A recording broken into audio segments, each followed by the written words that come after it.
Today I'm going to demo for you some of our new enhancements, so let's get started with the iPhone.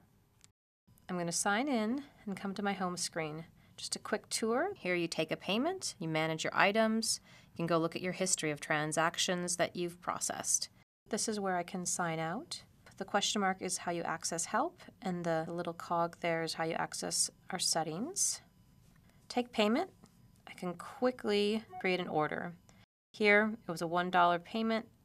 They give me $10. I can add an optional memo to self, record the transaction, and I can quickly send them a copy of the receipt. Let's try that again and do a credit card payment, this one for $120. I'm going to turn sales tax on. This is a miscellaneous item and I want to make sure we calculate sales tax on it. So here I can see that it was $120, sales tax is calculated. I'm going to tap on credit card. My swiper is plugged in, so it sees that the card reader is available, and I swipe my credit card. And then I get to my signature screen. I hand that to my customer. They can add a tip if they want to. They can sign, and I tap on the charge button. The payment is sent for authorization, and I can send a copy of the receipt to my customer. I can even give it to them for them to tap in their email address or phone number, and then we're done. Now let's create an item. It's really easy to create items and use items as a quick way to create orders. So I tap on Manage Items. I can add my first item. Let's say I'm a bakery, so I'm going to create a cookie. It's a $2 cookie. I can either take a picture of the item or grab a picture from my photo library. I can indicate whether it's taxable. And if it's something I think that I want to get to easily, I can make it a favorite and add it to my favorites list. I created a couple categories, so I'm going to put this in my treats category. And we're done. Let me create one more item. How about a cup of coffee? I'm going to make that a favorite as well. Take a picture of a cup of coffee. Set a price, turn it on, and I'm going to put that in my drinks category.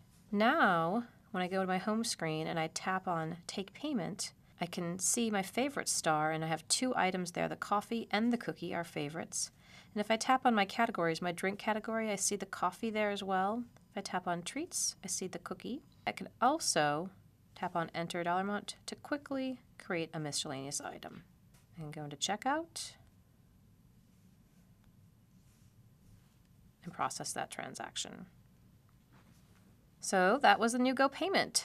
I'm going to take a quick look at transactions here. Unlike previously when you only saw 25 of your most recent transactions, GoPayment will now pull a full history. If I scroll down and had more transactions here today, I could say show more, show more. Now when I tap into the details, it actually recreates that receipt that we sent to the customer. I can see the date and the time, what the specifics of what I sold and what the subtotal was, the sales tax, the total, whether or not they signed, and then the transaction number. When you recreate that receipt, you've got this action button there. So if the transaction hasn't been batched, you can always void the transaction.